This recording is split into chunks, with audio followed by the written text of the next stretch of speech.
Vous êtes en compagnie de Radio Taïwan International.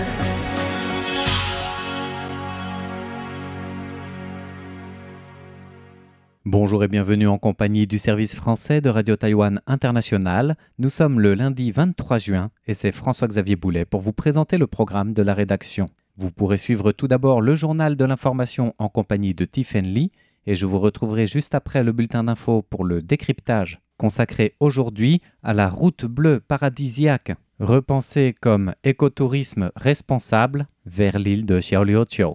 Ensuite, dans la partie thématique du programme de ce 23 juin, Meg Wang vous présentera les grenouilles musicales dans son émission Retour à la source. Il s'agit d'une nouvelle espèce identifiée à Taïwan.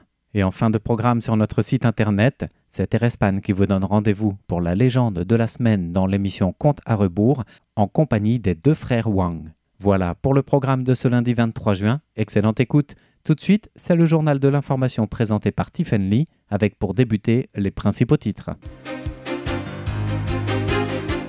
Le président de la République débute une série de discours appelant à l'unité de la nation. Le bureau présidentiel observe de près la situation au Moyen-Orient. La fermeture du détroit d'Ormuz pourrait affecter le ravitaillement d'énergie de Taïwan. Un navire des gardes-côtes chinois pénètre dans les eaux des Pratas.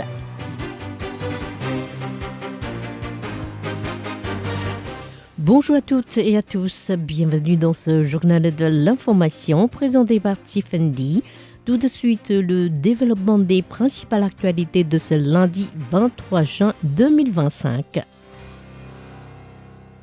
Le président de la République débute une série de discours appelant à l'unité de la nation. Hier, dans le cadre d'une réunion du Rotary International, le président taïwanais Lai Ching-te a prononcé un discours portant sur l'identité de Taïwan dans lequel il a mis l'accent sur la définition de la nation. Lai Ching-te a réfuté la thèse de Pékin qui prétend que selon la résolution 2785 des Nations Unies, Taïwan appartient à la République populaire de Chine. Le chef de l'État a souligné que la résolution en question ne traite que de la représentation chinoise au sein des Nations Unies sans aborder la souveraineté de Taïwan. Lai Ching-te a indiqué que Taïwan n'avait aucun lien avec la Chine avant que l'officier chinois Koxinga ne s'installe sur l'île en 1662 avec ses troupes pour préparer une reconquête du continent. Il a précisé que même pendant les 2 siècles que la dernière dynastie chinoise d'origine mandchoue avait étendu son pouvoir vers Taïwan, cette dominance ne concernait qu'une partie de l'île et non son intégralité. Plus tard, la dynastie a cédé Taïwan au Japon, rompant tout lien entre Taïwan et la Chine. Lai Ching-te a également invoqué le traité de San Francisco, signé à la fin de la Seconde Guerre mondiale.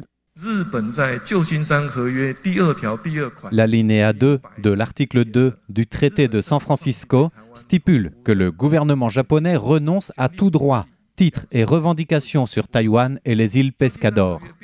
De plus, ce traité n'a pas précisé que Taïwan serait restitué à la République populaire de Chine, qui n'avait été fondée que 2 ans auparavant.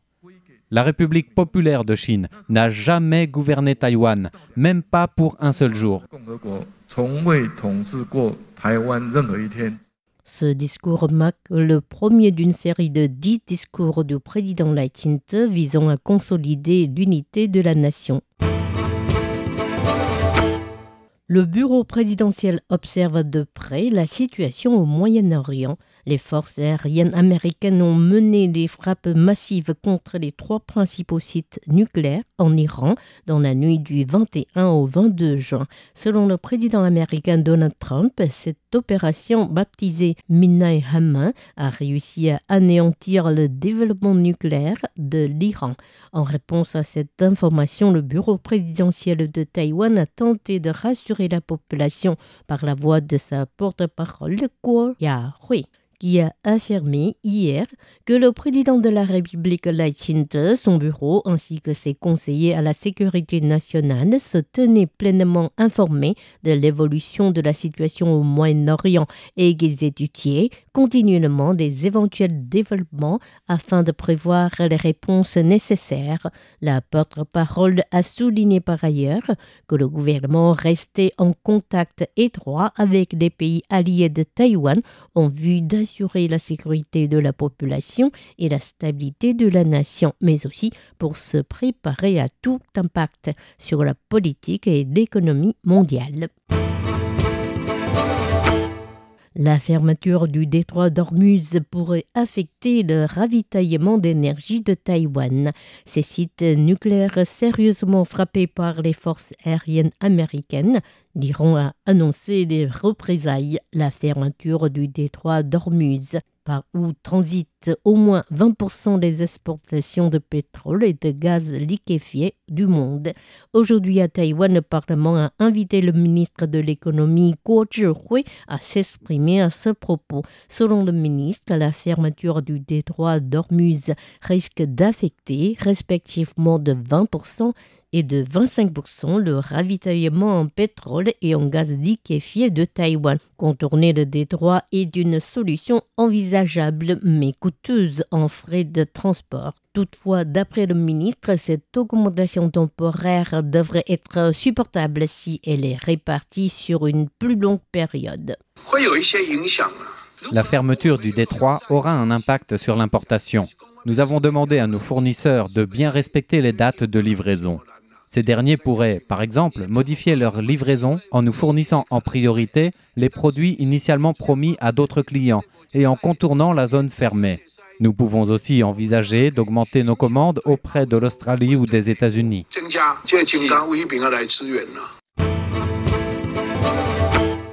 Un navire les gardes-côtes chinois pénètre dans les eaux des Pratas. Les gardes-côtes taïwanais ont observé le 21 juin à 6 heures un navire les gardes-côtes chinois codé 3302 situé à l'ouest-nord-ouest des îles Pratas en mer de Chine méridionale. 2 navires taïwanais ont été déployés sur place pour chasser le navire chinois de la zone contiguë des Pratas, soit l'espace maritime s'étendant au-delà de la mer territoriale jusqu'à 24 000 marins des côtes. Le navire chinois s'est finalement retiré de la zone à 6h10 hier matin. Les statistiques des gardes-côtes indiquent que depuis le 1er janvier cette année, 6 navires les gardes-côtes chinois ont pénétré à 11 reprises dans les eaux près des Pratas, dont certains ont même désactivé temporairement leur système d'identification automatique, apparemment pour se dérober à la détection des radars. En plus de ces bateaux officiels chinois, ont également été interceptés 33 chalutiers chinois effectuant au total 111 incursions dans la zone interdite d'accès des Pratas sur la même période, dont 7 bateaux ont été retenus par les gardes-côtes taïwanais. Notons que les îles Pratas sont désignées parc national d'Atoll de Taïwan depuis janvier 2007 dans le but de promouvoir la protection de l'environnement naturel et la vie marine aux alentours. Ainsi, la pêche et toute autre activité d'exploitation sont strictement interdites dans la zone. Les messages calomnieux à l'encontre du sous-marin Haikun se multiplient sur les réseaux sociaux.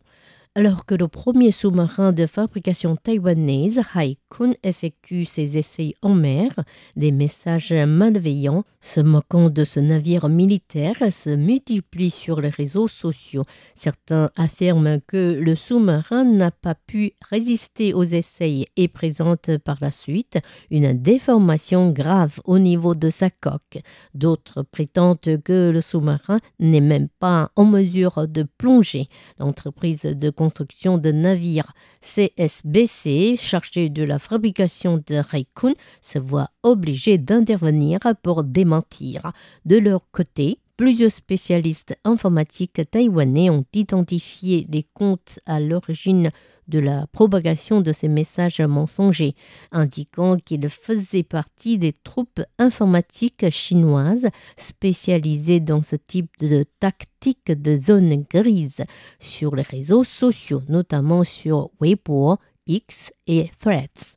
Ils ont ajouté que même la radio chinoise Voice of the Strait, ou La Voix du Détroit, avait relayé cette critique sans fondement. Les représentants de 34 pays se réunissent à Taïwan pour améliorer la lutte planétaire contre les catastrophes.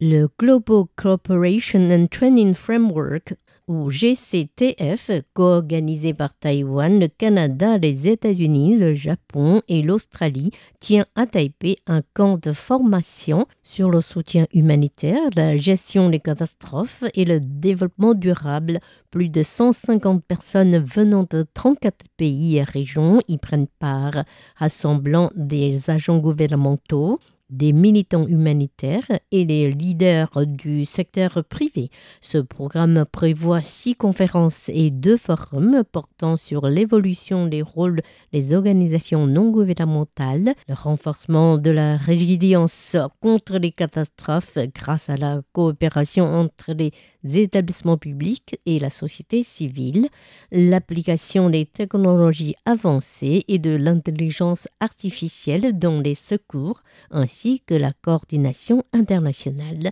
L'Institut américain à Taïwan, co-organisateur américain, a déclaré que ce programme de formation permettrait aux Taïwanais d'étendre leur soutien humanitaire au niveau international et de partager leur expérience avec les autres pays. Un nouveau typhon se forme à l'est de Taïwan. L'administration centrale du météo a annoncé ce matin la naissance du deuxième typhon de cette année, nommé Sepa. Formé de la dépression tropicale TD03, le typhon se situe aux alentours de l'île japonaise Iwo Jima, à plus de 2000 km à l'est de Taïwan ou à 1080 km au sud de Tokyo. Selon les météorologues, le typhon devrait se diriger vers le nord-ouest dans les jours à venir en direction de l'archipel japonais. Il ne devrait pas présenter de menace pour Taïwan. En réalité, même pour le Japon, la menace devrait être limitée, d'une part en raison de sa faible puissance et d'autre part de sa vie relativement courte. Les météorologues estiment que Sepa perdra largement de sa puissance lorsqu'il atteindra l'île japonaise de Honshu le 25 juin. C'était Tiffany qui vous a présenté le journal de ce lundi 23 juin 2025. Merci de votre fidélité et excellente suite de programmes sur RTI. À bientôt!